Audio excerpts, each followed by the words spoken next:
Welcome to brilliant IT. আজকের topics হচ্ছে আমরা যে বিষয়টি নিয়ে আলোচনা করব কীভাবে আপনার ইউটিউব ইনকাম 10 গুণ বেশি আপনি বাড়াবেন।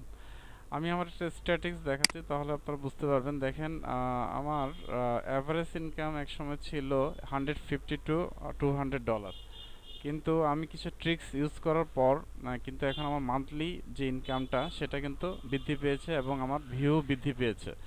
তো কিভাবে আপনি ট্রিক্সগুলো ইউজ করবেন সেটাই আমরা বলবো। তাই আমার ভিডিওটা যদি ভালো লাগে অবশ্যই লাইক সাবস্ক্রাইব করবেন, also press the bell icon, ঠিক আছে? আচ্ছা, সেজন্য আপনাকে বুঝতে হবে আরপিএম। আরপিএম মানেটা কি? আরপিএম হচ্ছে রেভলিউশন পার মিনিট, অর্থাৎ প্রতি হাজারে আপনি কত টাকা ইনকাম করছেন সেটা হচ্ছে আরপিএম। আপনি আপনি যদি আরপিএম চেক করেন দেখা যাবে যে আপনাদের আরপিএম 1000-এ $2, $3 দেখাচ্ছে, ঠিক আছে? এবং আরপিএম ক্যালকুলেশন করার একটা মেথড আছে। RPM equals R by minute into 1000, অর্থাৎ রেভলিউশন পার মিনিট ইকুয়ালস রেভলিউশনকে ভাগ করতে হবে মিনিট দিয়ে। যে মেথডটা ইউজ করতে হবে RPM equals R by minute into 1000, ঠিক আছে? তো এর মাধ্যমে আপনি ক্যালকুলেশন করতে পারছেন আসলে আপনি কত টাকা ইনকাম করছেন। সো আপনার মেইন জিনিসটা হচ্ছে আপনার আরপিএমটা বাড়াতে হবে। তার জন্য আপনি যে কাজটা করতে হবে, আপনাকে মূলত 8 মিনিটের ভিডিও বানাতে হবে। 8 মিনিট অথবা তার বেশি ভিডিও বানালেই কিন্তু আপনার জন্য আপনার রেভিনিউ ইনক্রিজ হওয়ার একটা চান্স থাকবে। সবসময় আপনাকে 8 মিনিটের একটা ভিডিও বানানোর চেষ্টা করতে হবে। আরেকটা জিনিস হচ্ছে আপনাকে হাই কোয়ালিটি কিওয়ার্ড রিসার্চ করতে হবে। কিওয়ার্ড রিসার্চটা খুব গুরুত্বপূর্ণ। আপনি যত ভালো কিওয়ার্ড রিসার্চ করবেন তত ভালো ইয়ে করতে। আমার একটা ভিডিও আছে কীভাবে হাই সিপিসি কিওয়ার্ড আপনি। এখন আপনাকে আরেকটা জিনিস খেয়াল রাখতে হবে আপনাকে, সেটা হচ্ছে যে আরেকটা বিষয় হচ্ছে আপনার কস্ট পার ক্লিক, অর্থাৎ সিপিসি। সিপিসি হচ্ছে গুরুত্বপূর্ণ বিষয়। সিপিসি হচ্ছে অ্যাডভার্টাইজমেন্ট, যারা অ্যাডভার্টাইজ দিবে।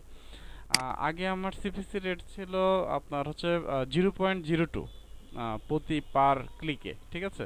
এটা অত্যন্ত কম, কিন্তু আমি কিছু আমার একটি মেথড ইউজ করার পর আমার সিপিসি রেটটা অনেক বৃদ্ধি পেয়েছে। এখন আমার সিপিসি রেটটা অনেক হাই হয়েছে।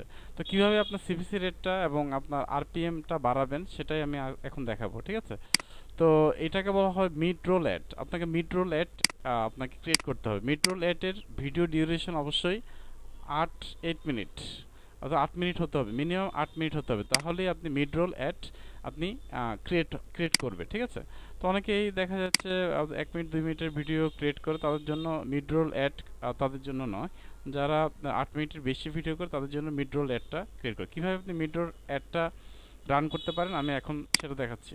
তো দেখা যাক, আমি একটা ভিডিও সিলেক্ট করব, সেটা হচ্ছে এই ভিডিওটা। মিড রোল অ্যাড ক্রিয়েট করার জন্য আপনাকে এখানে গিয়ে মনিটাইজেশন যে অপশনটা আছে সেখানে ক্লিক করবেন। হ্যাঁ, ক্লিক করার পর আপনি নিচের দিকে আসুন। নিচের দিকে আসলে দেখেন ম্যানেজ মিড রোল, এখানে ক্লিক করবেন। এখানে ক্লিক করার পর দেখেন অলরেডি অনেকগুলো মিড রোল অ্যাড আমার ভিডিওর মধ্যে ক্রিয়েট হয়ে যাচ্ছে। আমি অনেকগুলো আরও বসাবো। প্রথমে আপনাকে অ্যাড ব্রেক ক্লিক করবেন। অ্যাড ব্রেকের পর আপনি আমার অ্যাড আমি প্লেসমেন্ট করতে থাকবো। আপনি যত ইচ্ছা প্লেসমেন্ট করবেন। এক্ষেত্রে যদি আপনার ভিউয়াররা বিরক্ত হয় আপনার কিছুই যায় আসে না, কারণ হচ্ছে আপনি এতে আপনার ইনকামের ফায়দাটা আপনি নিতে পারবেন। এর জন্য আপনাকে অনেক বেশি বসাতে হবে মিড রোল অ্যাডটা, ঠিক আছে? তো যত বেশি মিড রোল অ্যাড বসাবেন তত বেশি আপনার ইনকাম করার পসিবিলিটিটা বেড়ে যাবে, ঠিক আছে? যদি এটা ভিউয়ারদের জন্য অনেক সময় একটু ইয়ে হয়ে যায়, এটা অনেক সময় দেখতে চায় না এই ধরনের অ্যাডগুলো। তারপরে আমরা যারা ইউটিউবের মাধ্যমে ইনকাম করতে চাই তাদের জন্য মিড রোল অ্যাডটা খুব গুরুত্বপূর্ণ। তো এইভাবেই আপনি মিড রোল অ্যাডটা যত খুশি তত বেশি প্লেসমেন্ট করতে পারেন আপনার ভিডিওর মধ্যে। তো অবশ্যই আমার ভিডিওটা ভালো লেগেছে, যদি ভালো লাগে অবশ্যই লাইক সাবস্ক্রাইব করবেন, also press the bell icon. Thank you very much.